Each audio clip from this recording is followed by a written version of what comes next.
Hi friends, कल हम लोग कक्षा 12 का बिलियन के बारे में अध्ययन किए और बिलियन के टाइप्स के बारे में अध्ययन किए। और कल हमने बताया कि बिलियन को डिफरेंट आधार पे बांटा गया है। आज हम लोग बिलियन के कुछ प्रकार के बारे में अध्ययन करेंगे। जैसे ठोस बिलियन के बारे में अध्ययन करेंगे कि ठोस बिलियन होता क्या है।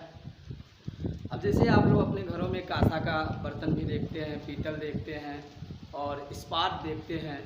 ये सब क्या है, किस प्रकार के बिलियन है, इसी के बारे में हम लोग जानेंगे। एक ठोस बिलियन है और इसमें दो या दो से अधिक जो ठोस होते हैं, दो या दो से अधिक ठोसों के समान मिश्रण होता है, उसे ही हम लोग ठोस बिलियन कहते हैं। तो जैसे हम लोग कांसा लेते हैं तो कांसा एक समांगी मिश्रण है और इसे मिश्र धातु भी हम लोग कहते हैं। और ये इस तरह से ठोस बिलियन का उदाहरण है जो कॉपर और जिंक से मिलकर बना हुआ है। इसी तरह पीतल जो है आपका कॉपर और जिंक से मिलकर बना हुआ है। इसी तरह रोल गोल्ड जो है फुल गोल्ड के नाम से भी हम लोग जानते हैं, जो कॉपर और एल्युमिनियम से बनता है। ये सब ठोस बिलियन के उदाहरण हैं। अब ठोस बिलियन कितने प्रकार के होते हैं, इनके बारे में हम लोग जानेंगे। जो ठोस बिलियन होते हैं तो दो प्रकार के होते हैं। पहला प्रतिस्थापी ठोस बिलियन होता है, जिसे इंग्लिश में हम लोग सब्स्टिट्यूशनल सॉलिड सॉल्यूशन कहते हैं। दूसरा जो होता है अंतराकाशीय ठोस बिलियन, जिसके बारे में बताया जाएगा। सबसे पहले हम लोग प्रतिस्थापी ठोस बिलियन के बारे में जानते हैं। तो जो प्रतिस्थापी ठोस बिलियन होता है, इस बिलियन में क्या होता है कि किसी एक पदार्थ के क्रिस्टल जालक में किसी दूसरे पदार्थ के परमाणु, अणु या आयन आकर क्या होते हैं, बैठ जाते हैं या आकर जुड़ जाते हैं, प्रतिस्थापन हो जाता है। तो ऐसे बिलियन को हम लोग प्रतिस्थापी बिलियन कहते हैं। जैसे आप लोग लिखना चाहते हैं तो लिख सकते हैं, इस बिलियन में किसी एक पदार्थ के क्रिस्टल जालक में दूसरे प्रकार के ठोस के परमाणु, अणु या आयन का कुछ स्थानों पर प्रतिस्थापन हो जाता है। जैसे पीतल और कांसा उदाहरण इसके लिए हैं। तो पीतल के बारे में यदि हम लोग बात करें तो मान लीजिए कॉपर और जिंक से बना है। कांसा लें तो कॉपर और टिन से बना है। इस बिलियन को बनाया जाए तो इस बिलियन में दोनों ठोस है। जैसे यहाँ कांसा में कॉपर भी ठोस अवस्था में पाया जाता है, टिन भी ठोस अवस्था में पाया जाता है। इस तरह से क्या है, ठोस बिलियन का उदाहरण है। लेकिन इसके क्रिस्टल जब बनते हैं तो एक जालक के रूप में इसमें क्या होता है कि एक पदार्थ के क्रिस्टल जालक में दूसरे पदार्थ के जो है आकर क्या प्रतिस्थापित हो जाते हैं कुछ स्थानों पे। जैसे देखिए यहाँ पे इस क्रिस्टल जालक में एक बिलियन बनाया गया है, जिसमें कुछ पदार्थ जो है ये है। जैसे मान लीजिए ये कांसा के लिए एक कॉपर है, एक कॉपर है और एक कॉपर है। ये जो है आपका विलेय के रूप में इसमें टीन डाल दिया जाए। इस तरीके से क्या है आपका ये प्रतिस्थापी ठोस बिलियन बनाता है। देखिए कुछ स्थानों पे क्या है, दूसरा जो है परमाणु, अणु या आयन आकर क्या हुआ, उसके क्रिस्टल जालक में किसी स्थान पे प्रतिस्थापित रूप में उपस्थित है। ऐसे बिलियन को हम लोग प्रतिस्थापी ठोस बिलियन कहते हैं। आकाशीय बिलियन, अब इस बिलियन में क्या होता है, अंतराकाशीय बिलियन में इसमें किसी एक प्रकार के ठोस के क्रिस्टल जालक के अंतराकाशीय स्थान या रिक्ति में अन्य प्रकार के परमाणु, अणु या आयन आकर क्या होते हैं, जुड़ जाते हैं। अब इसमें क्या होता है, जो परमाणु, अणु, आयन छोटा होता है वो क्या है, रिक्ति या अंतराकाशीय स्थान पे जुड़ जाते हैं, और जो बड़ा होता है उसका क्रिस्टल जालक बन जाता है। जैसे हम लोग उदाहरण के रूप में लेते हैं टंगस्टन कार्बाइड। अब टंगस्टन कार्बाइड में क्या होता है, इसमें जो कार्बाइड यानी कार्बन का परमाणु है, जो इसमें जैसे टंगस्टन कार्बाइड में टंगस्टन परमाणु जो होता है फलक केंद्र पे स्थित होता है और अंतराकाशीय स्थान पे जो है कार्बन परमाणु उपस्थित होता है। इस बिलियन के बारे में यदि आप लोग डिफिनीशन लिखना अंतराकाशीय ठोस बिलियन, तो इस बिलियन में किसी एक प्रकार ठोस के क्रिस्टल जालक के अंतराकाश या रिक्ति में अन्य प्रकार के परमाणु, अणु या आयन उपस्थित होते हैं या हैं।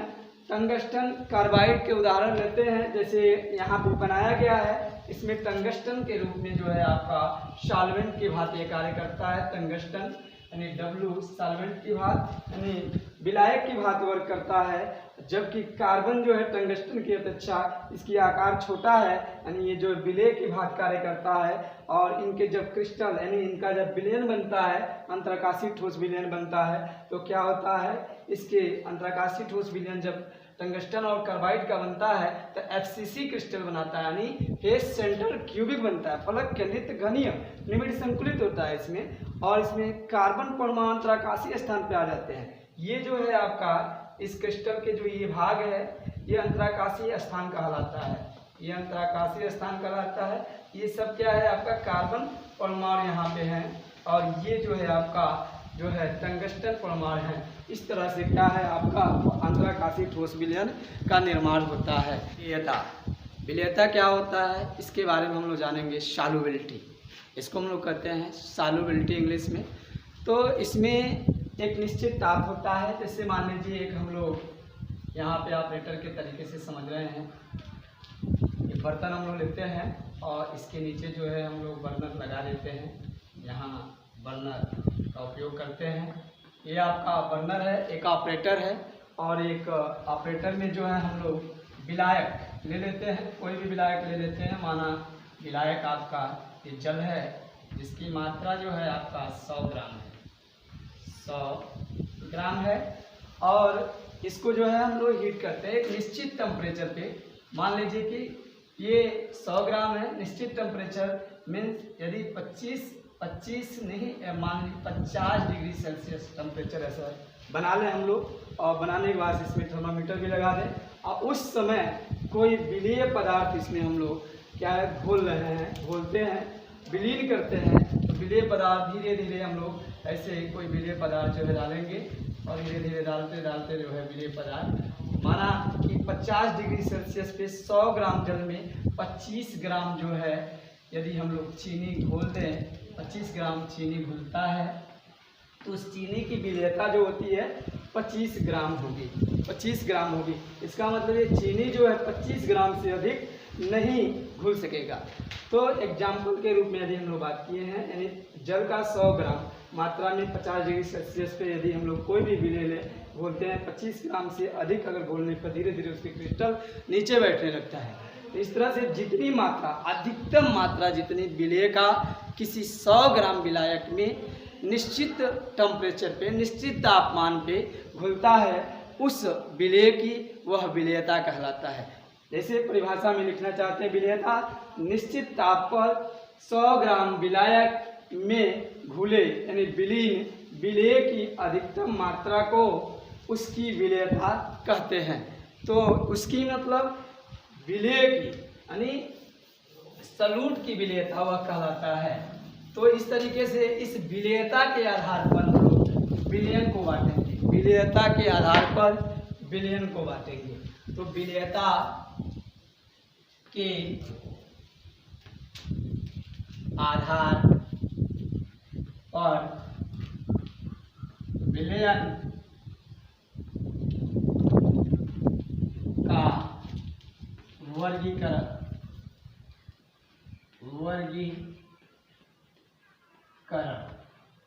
विलेयता के आधार पर विलयन का वर्गीकरण करेंगे। तो इस आधार पर विलयन को 3 भागों में बांटा गया है।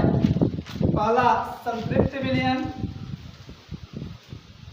संतृप्त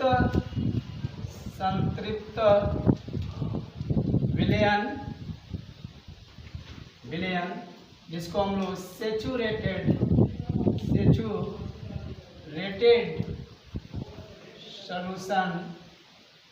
सॉल्यूशन इंग्लिश में बोलते हैं। दूसरा असंतृप्त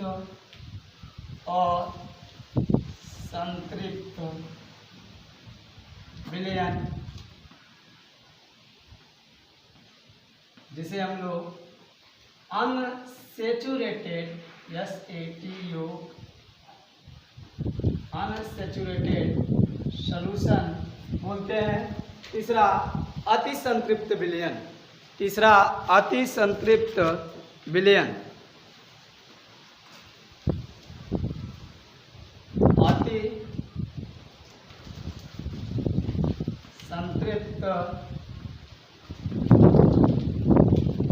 विलयन, जिसको हम लोग सुपर सेचुरेटेड सॉल्यूशन बोलते हैं। अब यहाँ सबसे पहले हम लोग संतृप्त विलयन के बारे में जानेंगे। संतृप्त विलयन क्या होता है? तो इसे ऐसे विलयन में क्या होता है, जितनी उनकी विलेयता होती है उतना विलेय मात्रा घुला होता है। जैसे मान लीजिए कि किसी विलेय की विलेयता 30 ग्राम है और वह 30 ग्राम जो है 100 ग्राम विलायक में, 30 ग्राम जो है 100 ग्राम विलायक में घुला हुआ है, तब विलयन अगर बनता है तो ऐसे विलयन को हम लोग संतृप्त विलयन कहते हैं। यानी जितनी उसकी घुलने की क्षमता है उतना घुला हुआ विलेय से बना हुआ विलयन संतृप्त विलयन कहलाता है। असंतृप्त विलयन यानी उसकी विलेयता से कम मात्रा यदि विलेय का हो तो उसे हम लोग असंतृप्त विलयन कहते हैं। यदि किसी विलयन में जो है विलेय का विलेयता जो है 25 ग्राम हो और उस विलयन में 100 ग्राम में प्रति 100 ग्राम में देखा जाता है, तो 25 ग्राम हो, यदि उस विलयन में हम 23 ग्राम मात्रा विलेय का घोले हैं तो ऐसे विलयन को हम लोग असंतृप्त विलयन कहते हैं। कुछ ऐसे भी विलयन होते हैं जिसको स्पेशल कंडीशन देकर यानी विशेष परिस्थितियों में बनाया जाता है, जिसमें उसकी विलेयता से अधिक मात्रा में जो है विलेय पदार्थ घोला जा सकता है। ऐसे विलयन को असंतृप्त विलयन कहते हैं। धन्यवाद।